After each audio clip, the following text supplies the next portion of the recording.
नमस्कार, मैं हूं मनीष गोस्वामी और आप देख रहे हैं सच्ची बात। पीछे आप देख सकते हैं, ये मैं नगर परिषद के जस्ट बाहर खड़ा हूं, फलोदी में। जन आक्रोश आंदोलन, यहाँ पर फलोदी का विकास चीख चीख कर रो रहा है। अब ये रोने का क्या कारण है, मैं आपको बता दूं कि जो बरकत कॉलोनी के तमाम वार्ड है, उनके अंदर घरों के आगे सीवरेज का पानी, सामान्य भाषा में बोलूं तो गटर का गंदा पानी घरों के बाहर फैला हुआ है, जिससे बीमारियां उत्पन्न हो रही है। फलोदी के जिला अस्पताल में हर रोज कई ऐसे केस आते हैं जो मलेरिया के, डेंगू के ऐसे केस आ रहे हैं। कारण क्या है कि फलोदी के तमाम घरों के आगे जो वार्ड आप देख सकते हैं 28, 36 और 37, इसके अलावा जो बरकत कॉलोनी पूरी है, उसके बाहर गटर का गंदा पानी है, वो तैर रहा है और उस जगह पे बीमारियां फैल रही है।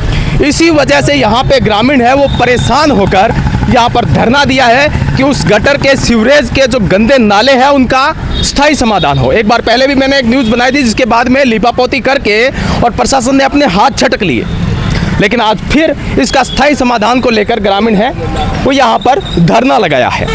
तत्कालीन जिला कलेक्टर ने पेच वर्क को लेकर भी कहा था और इस गंदे नालों को लेकर भी कहा था कि इनका जल्द समाधान हो जाएगा, और उन्होंने एक नारा दिया था, फूट रो फलोदी। जो फूट रो फलोदी है वो आप देख सकते हैं कि क्या हालात है फलोदी की। जगह जगह सड़कों में गड्ढे पड़े हैं, सीवरेज का पानी बाहर आ रहा है, नाले डटे पड़े हैं। ये फलोदी का विकास है और ये विकास चीख चीख कर रो रहा है। ये विकास कब मुस्कुराएगा इसका कोई पता नहीं है। हम बातचीत करेंगे इनसे। नमस्कार जी। नमस्कार। क्या नाम है आपका? एडवोकेट मोहम्मद अफजल। मोहम्मद जी, क्या लगता है आपको, इतने दिनों के बाद में भी इस नाले का जो स्थायी समाधान नहीं हो पाया है, आपको मजबूरन यहाँ पे धरना देना पड़ रहा है? देखो, फलोदी नगर परिषद पूरे में जी बहुत बुरा हाल है। पिछले 7 से 8 महीने में, विशेषकर कच्ची बस्ती के तो इतने बुरे हाल है जिसकी कोई सीमा भी नहीं है। सीवरेज के ढक्कन जगह जगह टूटे हुए हैं। आए दिन कभी बच्चे गिर जाते हैं, कभी गाड़ियाँ गिर जाती है। बड़े हादसे बार बार होने से बच जाते हैं। जन हानि अभी तक नहीं हुई। जिस दिन जन हानि होगी मेरे हिसाब से प्रशासन उसी दिन जागेगा, अन्यथा ये प्रशासन नहीं जागेगा।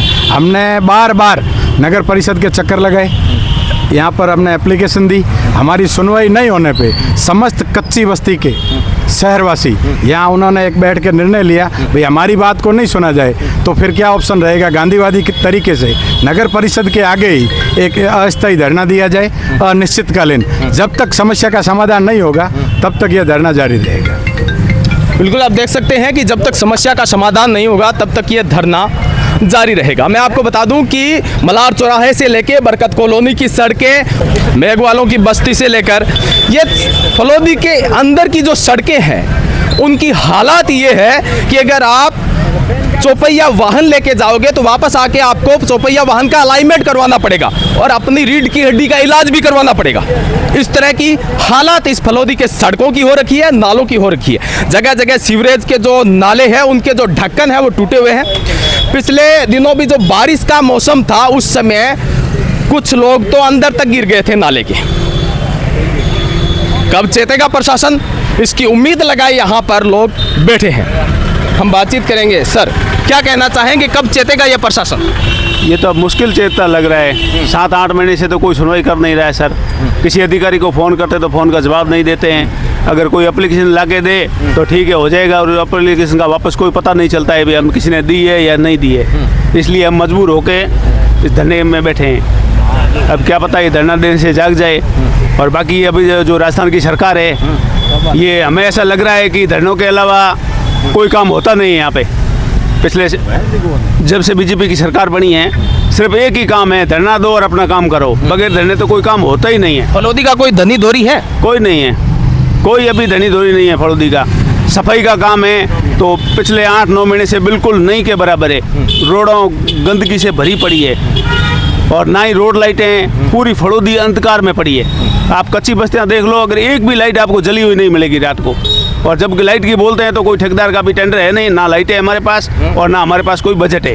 अच्छा, ये प्रशासन का कहना है। मैंने खुद ने बात की है प्रशासन से लाइट के बारे में, इसलिए हमने लाइट का भी इसमें लिखा है साथ में, भाई लाइट का भी बंदोबस्त किया जाए। नई लाइटें नहीं लगे तो कोई बात नहीं, पुरानी लाइटों को हम तैयार करके वापस उस पर लाइटें जगाई जाए।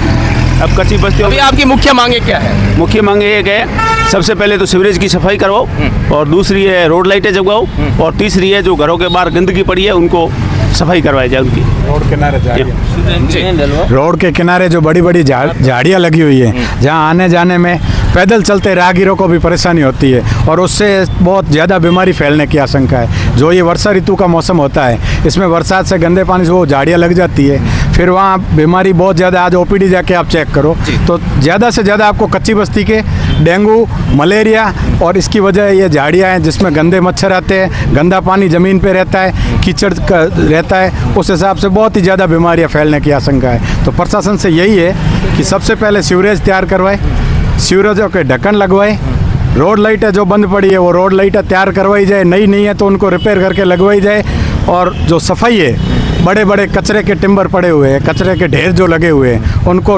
हटाए जाए, नियमित सफाई कर्मचारी लगाए जाए, और रोड के किनारे जो बबूल की झाड़ियाँ हैं उन झाड़ियों को हटाया जाए, और फॉगिंग कच्ची बस्ती के वार्डों में फॉगिंग करवाई जाए, रोड के किनारे पाउडर डलवाया जाए ताकि जो कीटनाशक वस्तु होती है वो ज़मीन के अंदर ही ख़त्म हो जाए। यह हमारी समस्त कच्ची बस्ती के लोगों की ये समस्त मांग है। आप देख सकते हैं कि ये इनकी मुख्य मांगे हैं।